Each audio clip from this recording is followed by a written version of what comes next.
Hello, welcome again to FAIRtax Power Radio. I'm Bob Paxton. And I'm Ron Malero. And we are the FAIRtax Guys. With some good news, our websites are back operational. Yep, that's good to hear. And also, our big announcement, all right, again this year, Bob and I will be broadcasting live on July 18th, that's a Sunday, at 8 o'clock in the morning, that's early on a Sunday, from WTOB in Winston-Salem, all right? And we'll again take our video camera, we'll record that, and we'll show that to our FAIRtax Power Radio audience. Yep. Of course, if you can get on one of the streaming services where WTOB streams their signal, or they stream it on their own website. I think it's WTOB1380.com. But we will make a regular episode of it. But we're just thrilled as punch to be able to. And we have to thank Bob Scarborough from WTOB. He's the one responsible. He's the one that first contacted us like a year and a half ago that said, we'd like to put your show on our radio station. And we've gotten those emails before. And Bob is in he was in the radio business, so he knows this stuff. And usually they were fishing for airtime fees. And so Bob Paxton responded to Mr. Scarborough and said, yeah, but we're all volunteer force. We don't have any airtime fees. And he said, that's fine. I like your show. I want to put it on the air anyways, and we'll figure out a way to pay for it. So he's working on getting us on more radio stations. Yeah, we've already on the radio station in Statesville, North Carolina. WAME. Yep, and Loris, South Carolina. WLSC. Yep. And Bob is working on another network, which is apparently a large network of small independent radio stations. Yeah. That's exciting. So hopefully he'll have a good announcement for it this time too. That would be great. Going out on a limb there. I'm certainly not speaking for him yet, but that would be cool if we could pull that off too. And Bob is going to be our chauffeur because he grew up in Winston-Salem, so we're going to go up there and rent a car and he can drive us all over. We'll do that. And we'll go to Mr. Barbecue and we'll catch one of the... Last year when we went up there, the minor league baseball team that's in Winston-Salem, had their schedule was canceled because of the pandemic. Yeah. So we'll watch a baseball game and we'll go get a plate of Mr. Barbecue and that'll be good. Sounds good. Okay. So we're all planned and it's only a month away. Okay. Real quick, the FAIRtax Summer Bundle package that you can get at the store. Yes. That is a neat little thing that people need to take advantage of. FAIRtaxStore.org, and they've decided to put together this package of a sunscreen for the windshield of your car, and a package of the FAIRtax palm cards, and a hat, FAIRtax hat, and you can choose either red, white, or blue. And all of that for $20 and free shipping. Okay, this is a good way to show your support for the FAIRtax. And while you're there, take a look at some of the other items they have. They have all kinds of stuff there, and you can order that too. But we encourage you to go to FAIRtaxStore.org and show off. Physically show off your support for the FAIRtax. All right. Now we can get into the craziness. Yes, his favorite part of the show, Congress.gov, all right, where Bob has gone to Congress.gov, and in the search bar he typed in Internal Revenue Code in quotes, and when you do that, we're recording this on June 11th, 6 months into the new Congress, and there's almost 800 proposals. 762 hits on that search as of today. Proposals to change the tax code, because apparently it's not complicated enough, and the people up there in D.C. want to make it even more complicated. Indeed. Well, let's see what they're up to. Oh, I can't wait. H.R. 3738, a bill to amend the Internal Revenue Code to reduce taxpayer burdens, enhance taxpayer protections, and for other purposes. That sounds vaguely familiar. I think we've done that before, but the filing date on this one is June 4th. So that there may be another bill that does pretty much the same thing. Read the title again. Bill to amend the Internal Revenue Code to reduce taxpayer burdens, enhance taxpayer protections, and for other purposes. In other words, pass the FAIRtax. Yeah, exactly. I was going to say, I know the perfect way to take care of that, and it's to get rid of the income tax and the IRS and pass the FAIRtax. Done. Yes, that is case closed. Representative Vila from Texas, District 34. So you need to get on board and sponsor HR 25, and HR 3738 can just sit in the bin bucket for a while. Isn't that cool? Don't you just love the specificity with which they get into some of this stuff? Yeah, that's very general and very vague. Okay. This one caught my eye. H.R. 3656, to amend the Internal Revenue Code of 1986 to provide authority to add additional vaccines to the list of taxable vaccines. Taxable vaccines? Can you believe that? Wait a minute. That's a Representative Doggett, again from Texas. Okay, we're getting the vaccines free. Okay. Well, at least the COVID vaccine. I'm sure there are other vaccines, and some of them are taxable. Yeah, except that you don't get vaccines, do you? Not if they come in a needle. I Yeah, Bob has this aversion to needles. But anyways, but my wife and I got it. Didn't cost us, as far as I know, it's free to all citizens, everybody in the country. So who's paying for the vaccine? I don't know, but I guess if there are other vaccines, but the Internal Revenue Code can provide authority. Now, why do you need permission from the tax code to have authority to add additional vaccines to the list of taxable vaccines? Now, it doesn't say much about where that list is or who maintains it or anything like that, but you need to get the blessing of the tax code to mess with that list of taxable vaccines. Oh, that's scary. That's scary. That's the Internal Revenue Code messing around with our health care. Not a good. To get rid of this, pass the fair tax. Yep. Okay, H.R. 3644. Again, the tax code telling you what you can do with your own money. To amend the Internal Revenue Code to reduce the age for making catch-up contributions to retirement accounts to take into account the time out of the workforce to provide dependent care services. Oh, you don't mean ketchup the condiment? I have no clue. You might as well. I mean, that would make just as much sense. Yeah, Jackie Walorski of Indiana, I'll have to ask her about that. But they want to reduce the age for making catch-up contributions. It's insane that the tax code tells you how much of your own money you can put into your own retirement account. Yeah. When you can take it out, how much you have to take out. Don't get rid of that and just pass the fair tax, and you don't have to deal with all that garbage. That's right. Imagine saving for your retirement and not worrying about the income tax taking part of it. All right? Because there would be no income tax. Correct. H.R. 3633, to amend the Internal Revenue Code to provide exempt facility bonds for zero-emission vehicle infrastructure. I guess that means charging stations. Oh, yeah. That's great. I got one more here. This is H.R. 3590, to amend the Internal Revenue Code to require facilities that are generating electricity from wind or solar power to obtain local government approval as a condition of eligibility for certain tax credits. Jeez. You can't make that stuff up. Ay, ay, ay. There it is. The Internal Revenue Code requires that you get the local government's approval if you're going to do a facility and generating electricity from wind or solar power. And that's in the federal tax code. Yes. To get local. Yeah, I'll read one more time. To amend the Internal Revenue Code to require facilities that are generating electricity from wind or solar power, require those facilities to obtain local government approval as a condition of eligibility for certain tax credits. So apparently those facilities get tax credits, but they're only going to let you have them now if the local government says okay to your facility. The local government says okay to your facility. You have to get approval from the local government as a condition of eligibility for certain tax credits. Yeah. And unfortunately, the text of these things, because we look at them by the date of introduction, it takes a while to get the text published on Congress.gov. We can't really dig in there. And in a lot of cases, we don't want to go digging through thousands of pages of legalese to figure out exactly what they're saying. Yeah, so if we didn't have an income tax, that would all go away. I mean, they would probably still have to get, go by local codes. You do that when you build a house. If you're doing it just about anything, there's local codes. So I can understand that. Yeah, but you don't need the federal tax code requiring you to get local government permission to keep a tax credit for doing that's more of this. Yeah, it sure is. Yeah. That's just garbage here, and I'm messing with my Rubik's Cubes again. If you're looking on one of the non-video portions of the show here.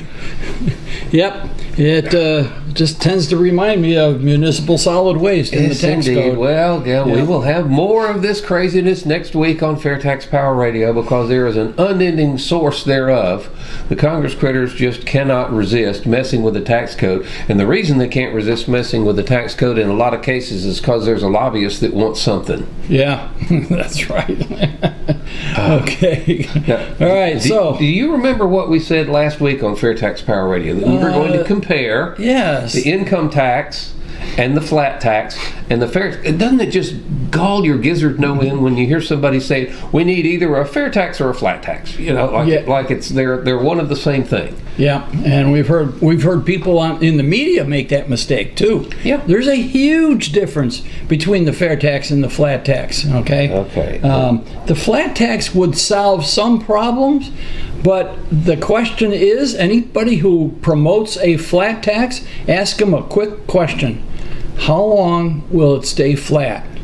My wife has a habit of asking people, flat tax advocates, and she has yet to get an answer. You will get deer in the headlights look every time when how long will it stay flat? Yep. And they know the answer to that is not long, and so they change the subject or they walk away. Okay. Well, we're going to look at some of the characteristics of the income tax versus the flat tax, and there's actually a flat tax bill. We're going to refer to this one particular flat tax bill rather than flat tax as a generic concept. But if you talk about the income tax, the thing that just really jumps at you when you're looking about the income tax, the founding fathers says that's a bad idea. Yeah. An income tax, what they called it direct taxation, was disallowed in the original Constitution. They couldn't do it. You had to put in the 16th Amendment in 1913 to allow the federal government to even collect an income tax. And here's something that a lot of people don't know. A heavy progressive income tax, and I'm quoting there, is the second of the 10 goals of the Communist Party as outlined in the Communist Manifesto written by Karl Marx. Do you believe that? We have got a portion of the Communist Manifesto enshrined in federal law here. Yeah, and I know there's some people around the country that think that's a nifty idea, but it's not. It's been a disaster wherever that socialism stuff is tried, socialism, communism, and so forth. It's always a disaster. It destroys the middle class and just makes miserable. You've got very wealthy people and very poor people and nothing in between. Indeed. Now, the income tax code, largely written by lobbyists, we've mentioned that just a few minutes ago. It's incredibly unstable, both from the concept of that the law keeps changing constantly, and income is a less stable source of income. If you're taxing income versus taxing consumption, there are a lot more ups and downs in your tax collections when you're taxing income versus taxing consumption. Yep. So it's incredibly unstable. It was written largely by lobbyists. There are, again, thousands of proposals to amend the tax code to Congress every year. We go through some of the crazier ones here every week on FAIRtax Power Radio. Yeah, last Congress, there were over 2,000 proposals to change the tax code. As of the day we're recording this, which is June 11th, we're a quarter of the way through this Congress. And there's close to 800 proposals to change the tax code. This is not good. The tax code, 70,000 plus pages long, full of credits, deductions, exemptions, and other loopholes that are constantly being given. They're constantly being changed. They're constantly being taken away. We've seen that every week on the FAIRtax Power Radio on Congress.gov. And this one galls my gizzard really good too. Withholding makes feeding the government every taxpayer's highest priority. You must feed the government before you feed your family with the income tax. That's really upside down. You know, the framers of the Constitution were students of history, and they knew the income tax was a bad idea, okay? So if Thomas Jefferson were here today, he would be really upset, appalled at what we have let happen to ourselves. Okay. Now, the other thing is that the income tax comes with a little thing called the IRS. Oh, yeah. You want to elaborate a little bit on what the IRS does to us rather than for us? Well, first off, some of our taxes go to pay their annual budget, which at the moment is $12 billion, and the current administration wants to increase that by how much? I think they want to triple it or something close to that. That's what I've heard. They were close to triple the budget, and because they want to get not only a lot more auditors, but they want to get some really powerful computers that can sneak up and kind of nosy in on you and your details and so forth, because they want to catch people. They want to arrest people before they commit a crime. Why do they need more auditors? Yeah, because there is a huge evasion problem, which is inherent with an income tax, a very complicated income tax. The more complicated it gets, the more evasion there is. So what is their solution? Put more money into it and make it more complicated. Okay, so tripling the IRS budget, which includes upgrading the computers so they can go search. And you got to look at the chairman's report of June 11th. It's a harrowing tale by Steve Hayes of a personal experience, and it gives you an idea of what would happen if the IRS did increase their computer power and try to go after some of the things they're talking about. It's really scary. So we need to move on here pretty quick here. Okay. The IRS has been weaponized by both administrations, both Republicans and Democrats. They use the IRS as a weapon against their political enemies. That's time and time again. It ignores the Bill of Rights. I mean, this is terrible. That should make your blood boil. Yeah, I mean, if the IRS wants to audit you, if they accuse you of something, if they say, you owe us money and taxes and fees and penalties and so forth, you're guilty. Sorry, no Bill of Rights. We don't have room for the Bill of Rights here. You're guilty. You don't get the presumption of innocence. You don't get due process. You have to prove you're innocent. That's completely upside down as into the founding of our Constitution, the founding of this country. All right, but Congress has allowed the IRS to do that, mostly because they want to go after illegal people. Unfortunately, perfectly innocent people get caught up in that too. Absolutely true. So, and an example of that is civil asset forfeiture, because people that's where the IRS can come in. They actually use a legal term that means the asset, such as your money, is the criminal. Yes. And they grab the criminal, which is your money. I mean, it's a crazy notion. Inanimate object like your money has committed the crime, so they're going to grab it. Yeah, exactly. And we talked about this before. Congress has taken steps to scale that back, but it's a stupid idea. All right, I say we need to get going here. No presumption of innocence, as I've mentioned. The evasion is a huge problem, which is why they're trying to do this. All right, they're trying to get some of the money that's supposed to go to the government because evasion is between $800 billion and $1 trillion a year, approaching $1 trillion, and the problem is the income tax inherently is extremely efficient and very prone to evasion, but instead of getting rid of the income tax, they want to double down on it. Okay. That's crazy. Yeah. And it's so complex even tax professionals can't figure out what it says. No, that's true. And the compliance costs on American business is huge. I've heard all kinds of estimates, like 430 billion, 500 billion, whatever. But it's huge. And that's a cost of doing business. So who pays for it? The consumers. So that's what the income tax is all about, and we need to get rid of it. Now let's look at a comparison here. I'm going to have to skip ahead because we're running pretty quick on time here. But let's compare the income tax with the flat tax. Now there is a bill in Congress now. It's called H.R. 1040. You can go to congress.gov and read it if you want to. It's got some specific proposals about how this flat tax will work. So what we're going to talk about here when we're comparing the income tax and the flat tax is going to be this H.R. 1040. And of course, the fair tax is H.R. 25. Now first, what is taxed under the fair tax, under the income tax, and under the fair? Under the income tax, what is taxed? Individual income, business income, self-employment income, capital gains, interest and dividends, estates and inheritances, gifts, gambling winnings, prizes. All of that is taxed under the income tax. Under the flat tax, H.R. 1040, individual income, business income, self-employment income, capital gains, interest and dividends, gambling winnings, and prizes. They do exempt the estates and inheritance and the gifts in the H.R. 1040. Wait a minute. Those two columns sound very, very similar. Yes. I thought there was a big difference between the income tax and the flat tax. Not when you're looking at what's taxed. So what about the fair tax? What does it tax? All right. Retail purchases of new goods and services. Okay. Business to business transactions are not taxed. Okay. So the only thing that's taxed is a new product when it's first bought. Okay, not when it's used, and a service like the plumber, or the dentist or whatever. Okay, so retail purchases of new goods and services. That's it. That's it. None of this other stuff. All right. Who administers and enforces the tax? Under the income tax, it's the Internal Revenue Service. Yeah. Under the flat tax, H.R. 1040.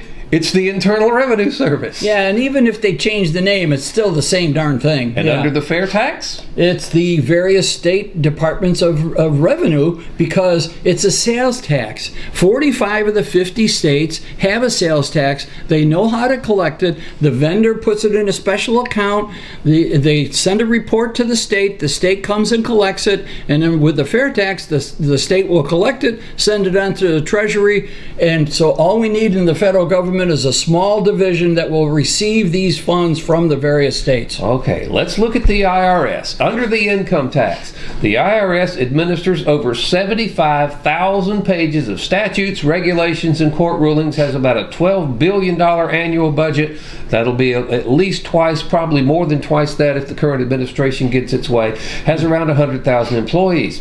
Under the flat tax, H.R. 1040, the IRS is likely to become even larger, because under that 1040 bill, you have the choice as to whether you want to be subject to the flat tax or be subject to the income tax. H.R. 1040 does not get rid of the current income tax. Oh my goodness. What happens to the IRS under the fair tax? Yeah, that's right. So they're going to have, like you say, they're going to have double the work to do. All right. And under the fair tax? And under the fair tax, the IRS is abolished. Why do you need an Internal Revenue Service to collect the income tax if there's no income tax? So, a small bureau, as I mentioned, within the Treasury to receive the revenue by the states. Very simple. It's what's going on in the states now. It's just one extra level to send the revenue collected by the states, the fair tax collected by the states, send them on to the federal government. That's it. Okay, let's look at the number of collection/enforcement points. With the income tax, approximately 250 million individual and corporate filers. Yeah. Under the flat tax, H.R. 1040, approximately 250 million individual and corporate filers. Again, that sounds strangely similar. Under the fair tax. All right, 15 to 20 million retail businesses. So you go from 250 million enforcement collection points to 15 to 20. Yeah, and remember the guy that said that, well, if your vendor doesn't send the state in, the fair tax into the state or whatever, they're going to come after you. No. How? They can't. Right? They don't even know who you are. The sales tax is anonymous, all right? Okay. If the vendor doesn't send it in, it's the vendor that gets in trouble, not the individual. Let's skip ahead. Evasion and the tax gap. Now, these figures come from Jade Wiley's paper on evasion that's published on FAIRtax.org. Well, the income tax in 2019, an estimated $780 billion worth of evasion. 2020 estimates $827 billion worth of evasion. Under the flat tax, H.R. 1040 should be pretty much the same, because again, the flat tax, that bill, maintains the current income tax in parallel with the flat tax, and both are still dependent on the concept of taxable income. Yeah. So if you have somebody somebody that's cheating on their taxes now and not reporting all their income, and then we switch from the income tax, the current income tax, to a flat tax, and their tax rates go down, are they suddenly going to get religion? No. Let's see. The 700, about $800 billion worth of evasion under the fair tax, that drops to what? Oh, the fair tax drops to about 40 billion at the most. All right, it's about maybe 2%, because it's really hard to evade a consumption tax, a sales tax, because most of it is done at a store. And you have to have cooperation between the consumer and the vendor. And that constitutes conspiracy. Okay, last point of comparison, Social Security, Medicare. Under the income tax, it remains dependent on federal payroll taxes.